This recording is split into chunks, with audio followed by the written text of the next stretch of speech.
Every day on this show, we do a segment called The Big I. It's about big ideas, innovations, and solutions to problems. Now, imagine if you could do this.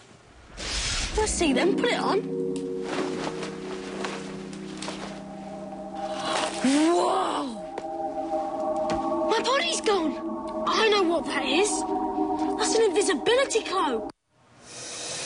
But what I'm about to tell you makes Harry Potter's invisibility cloak seem old school. Scientists have found a way to not only hide objects, but make entire events invisible. Imagine what this could mean. I want to bring in scientist Bill Nye, the science guy, to explain this to us. He joins us now from Los Angeles.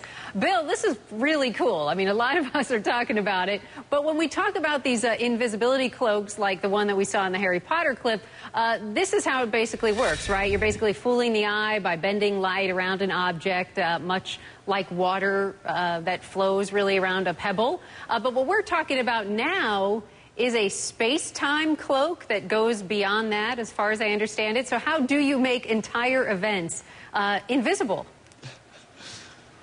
Okay, first of all, great. It's great. This is great. This is fabulous. Thank you for having me. But let me point out that the Harry Potter cloak is not real.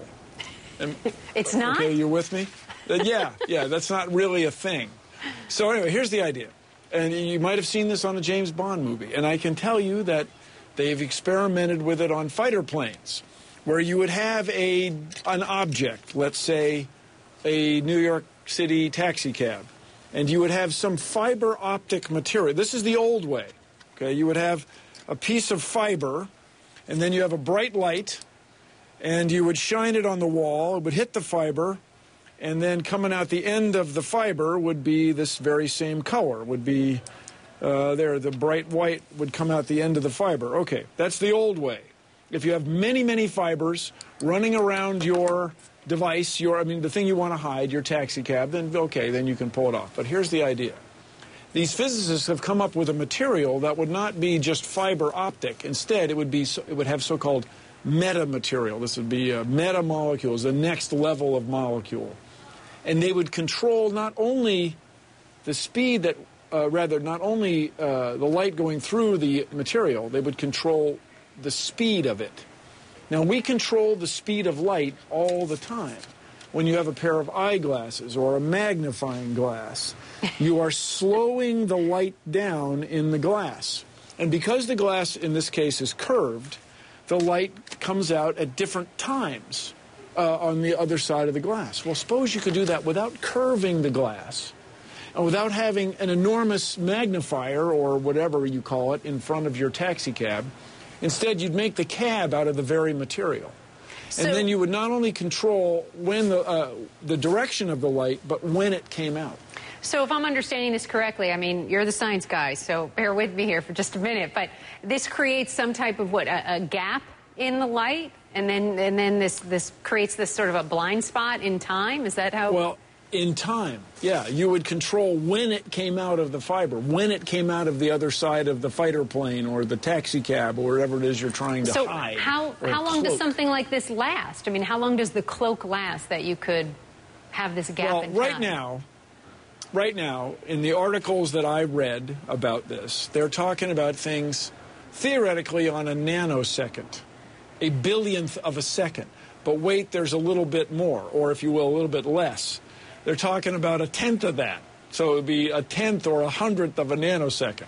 So it sounds like an insignificant thing. Like, who cares? You can't even see it. Considerably less than the blink of an eye.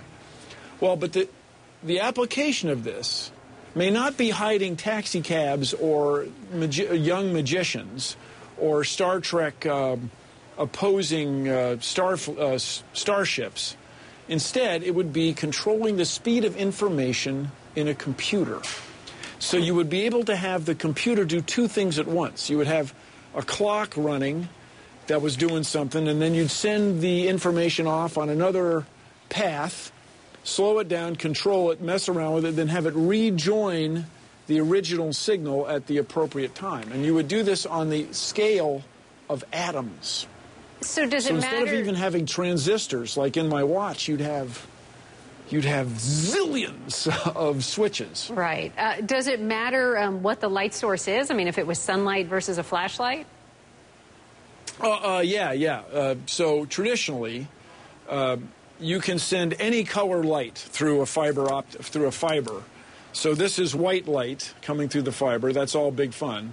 But if you take an individual frequency, like in this case red, and send red through it, then it might be easier to control. And then furthermore, you could have the red light doing one thing, the purple light doing something else, the green light doing something else, and then you would be able to compute at another scale, at another level. And this would change the world. It would be like comparing tube radios to a modern computer. Well, so it's very theoretical. But it's a great story, and I'm really glad you guys covered it. It's a cool thing. It could be the beginning of a whole new era in information. It sounds like it can change the world, and with all that information, I got to tell you, pretty much rocked my world, because I'm going to need a whole nother session with you on the side, off camera, so I can better understand this. But I want to ask you... Well, hit me the ball. It's big fun. I know, but I want to ask you, I know you were a little concerned even about getting to our interview today because there was some traffic in Los Angeles. Are you concerned on a different topic here about that Carmageddon that begins tomorrow with the big 405 construction? Okay, yeah, I'm concerned about it. Everybody, it's 3 days. For crying out loud. Can't you find something to do at home? And sure, there are people that must get to work, and we depend on those. There are service people that have to get to places. Of course. And if you go to a restaurant, you want to get waited on. I got all that. But it's 3 days, everybody. We can do it. There you Furthermore, having our infrastructure, this big bridge that's in the way, having that look good reflects on all of us. It's let's make it look good. It's something we use all the time. Millions and millions of people see it every week. Let's take the time. Show some pride. It'll be fun, everybody. Come on. Have a little staycation at home. That's all right. Yeah. Bill Nye, always fun to have you on. Thank you so much. And I'll call you later to get the full briefing on that cloak. Well, it is exciting. I'm really glad you guys covered it. Thanks. I know. Thank you.